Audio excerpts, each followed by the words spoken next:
Hello, today we're going to look at a technique from World War II called the spinal dislocator. Now, some of you might know, in 1942, I believe, Fairbairn went over to Canada and stayed in Canada and America for the rest of the war, whilst leaving behind his partner in crime and close companion and expert trainer himself, Eric Anthony Sykes.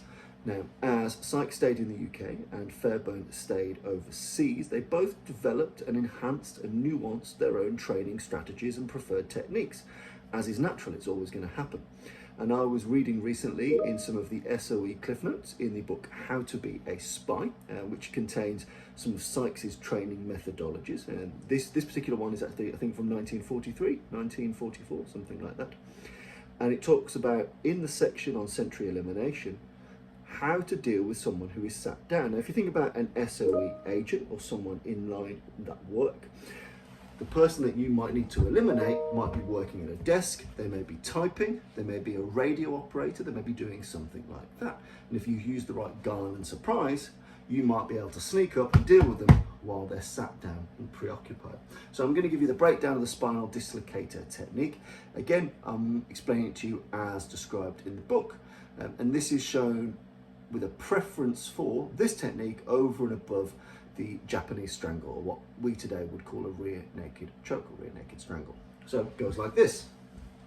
The person is naturally occupied with their task fixation, typing, listening, doing something on the phone, radio bugging, whatever that may be.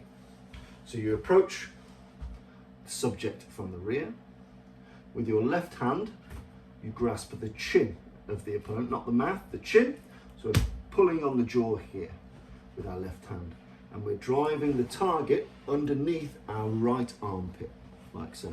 Now, this Bob is a XXL Bob and he's really robust. So he's chunkier than the average man, so go with me on this. So we've snuck up from behind, we've ballistically gathered this in, you've stepped in and placed under your armpit this man's neck and jaw.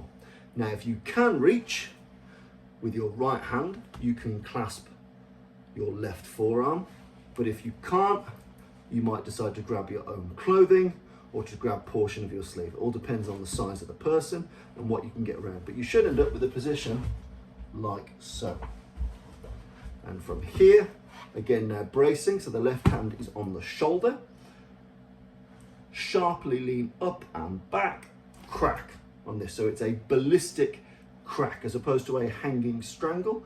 It's designed to damage the spinal bones. It's designed to damage where the neck and the back and the skull all fuse. So again, we'll go through this from behind, gather the jaw. I think really importantly is making sure that as much as you pull the person to you, you push and dominate yourself forward. Like so. That's going to be ballistic. Achieve the right lock for the size of the person and the length of your arms. So whether it's a full figure four, gripping your own clothing or gripping your own sleeve, brace on their left shoulder, using the power in your legs, your hips, your knees, your back and your shoulders, sharply up and back, crack, and then take that person to the floor. So it's an interesting technique. You don't really see it in much of the World War II combatives canon, but there is Eric Anthony Sykes' spinal dislocator technique for you to have a think about, look at, and potentially practice with your Bob if you're interested in the history of World War II combatives.